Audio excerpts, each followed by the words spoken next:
This show isn't just about me, it's about all of us, and getting the info out there that the lamestream media doesn't want people to hear. And a perfect example of that is, according to the Media Research Center, yesterday between 6 a.m. and 4 p.m. Eastern Time, CNN and MSNBC made a combined 759 mentions of Donald Trump, while at the same time mentioning Devon Archer only 48 times. So you might have seen my show yesterday. I covered everything about the Devon Archer testimony to the House Oversight Committee and the bombshell that he dropped, saying that Joe Biden was on over 20 calls with Hunter Biden's business associates, despite telling people that he had never talked to or had any involvement in Hunter Biden's business associates. Real quick, here's that clip. I've never spoken to my son about his overseas business dealings. I have never discussed with my son or my brother or anyone else anything having to do with their businesses, period. There is zero evidence of any assertion being made. How involved were you in your son's Chinese shakedown text message? Were you sitting there? Were you involved? No, I wasn't, and I don't know. Were you? No.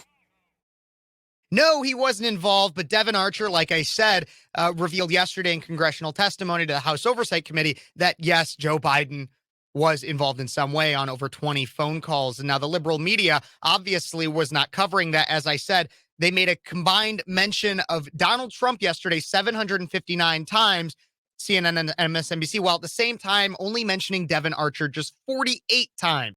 So for context, CNN and MSNBC over this 10-hour span, if their mentions were spread out evenly throughout that time, that you would hear about Trump or something regarding Trump on either of those channels about every 50 seconds. As for Devon Archer, you'd have to wait about 12 minutes and 30 seconds between mentions. So at least once per minute, they're talking about Trump, but once every 15 or so minutes is Devon Archer. And why is this and everything? Why is this? Well, let's talk about it a little bit. In Dale Carnegie's How to Win Friends and Influence People, one of his rules is remember that a person's name is to that person the sweetest and most important sound of any language. Now, part of this section in his book, How to Win Friends and Influence People, he asserts that if you say someone's name enough, they'll begin to like you. How I know this isn't exactly true is because Trump's name gets said at least once a minute on CNN or MSNBC and on these networks, and he obviously doesn't like them. However, I digress. There is a different rule of repetition that Carnegie touches in this section, and it's the idea that if during your conversation you repeat the name several times and try to associate it in your mind with the person's features, expressions, and general appearance, maybe the way they talk, mannerisms, everything like that, then you will then have an easier time remembering that person's name. Now, that could actually work in getting someone to like you as well, in the idea of, okay, well, I'm saying your name a lot. I'm showing you that I know who you are. But the point of noting this entire idea of repetition to remember somebody's name is that you are training your brain. Repeat the name with things related to that person and create an association. And while it's innocent, in some instances, when you're just training your brain to remember somebody's name, that technique to train your brain is also a tactic of the lamestream media, marketers, advertisers, and even more to train and wash your brain. And in some instances, in ways you might not even know. Repetition grabs your brain. Association trains it. So let's see how CNN and MSNBC are training the American public in their headlines alone. Because obviously, again, they're mentioning Trump almost 800 times in a 10-hour span, while Devon Archer is only being mentioned almost 50.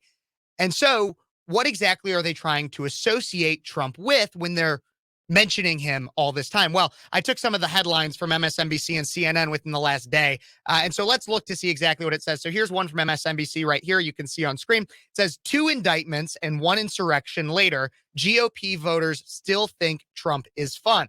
So what are they trying to associate it with? It doesn't necessarily even matter the content of everything. It's the words that they are putting with it, because they want you to think a subject and a predicate, right? The subject, Trump. What's the predicate? In this instance, it's indictments, insurrection. That's what they want to, and what they're trying to train your brain with is Trump, indictments, Trump, criminal, Trump, insurrection. That's what they're trying to train your brain with. Let's look at another one, CNN. Despite Trump's legal woes, half of the U.S. plans to vote for him. Again, Trump, legal woes, Trump, legal woes, Trump criminal. And then you can even see under that here Trump's unearthed comments on destroying evidence as he faces new obstruction charge.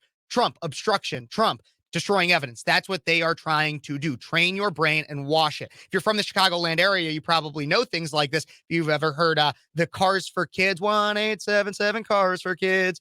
KARS, Cars for Kids. So it's the idea of repetition to get you to remember something. And in media and advertising, they do it all the time. Another example of this, let's just look at a list of NBC's blog posts you can see here.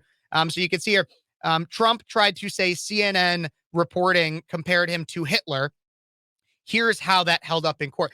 Most people aren't even going to read that blog. They're going to read the headline. And you know what they're going to associate? Trump, Hitler, Trump, Hitler. That's what they are trying to do. So when you see your aunt at Thanksgiving and she tries to tell you Trump is literally Hitler, you know why she's doing so is because she is being brainwashed. And you can also see there's only 4 members of Trump's former cabinet support his 2024 candidacy, associating Trump with lack of support, period. And then Trump talks up firing special counsel Jack Smith. Trump bad, Trump bad, Trump bad. This is what the lamestream media does. Why are they mentioning him? When one of the biggest news stories of the last few months about Biden corruption, the Biden crime family, Devin Archer, comes out. Why is the mainstream media covering Trump and how bad Trump is? Because they are trying to create that association. Why? Because in 2024, when Trump, and again, I'm not the biggest Trump supporter for 2024. I'll be the first to say it, but this is what the media is doing. They know that Trump is the likely nominee, at least right now in terms of polling for 2024. And so what they're trying to do is, while some media, alternative media, and some conservative media push the Devin Archer story, they're trying to remind everybody, look how bad Trump is. Look how bad Trump is. So that if it becomes a Joe Biden Trump election, like it seems to be right now, then everybody that is watching the Joe Biden and the Devin Archer stuff will be like, okay, Joe Biden is the worst. And everybody that's watching their liberal crap is going to say Trump is the worst. So instead of covering the news, they're brainwashing people, period. I mean, that's exactly what it is. That is what it is. Instead of covering the news, they're brainwashing people. What they're doing is deceptive word association. And don't get me wrong, conservative networks do this too. Conservative networks do it too. They do repetition. They, in some ways, do brainwashing. But how often do you hear about a conservative network ignoring stories that could be damaging to a powerful politician like Joe Biden? Not very often. Well, I mean, I remember hearing, I'm old enough to remember when they wouldn't report on the Hunter Biden laptop story when that first broke. That was misinformation. When they did talk about it, it was misinformation. Now they're not covering the Devin Archer story. There's tons of stories. Leave in the comments other stories that you know the liberal media hasn't covered. The thing is that conservative media will touch these stories. You want to know why? Is because conservative media will either debate the issue or concede a wrongdoing. Because they have the moral quandary that comes with the idea of Christianity and morality that is grounded in a Judeo-Christian society that conservatives actually love and respect within America's founding, to where they say, if I did something wrong, or if somebody that I supported did something wrong, we will admit it and we will report it.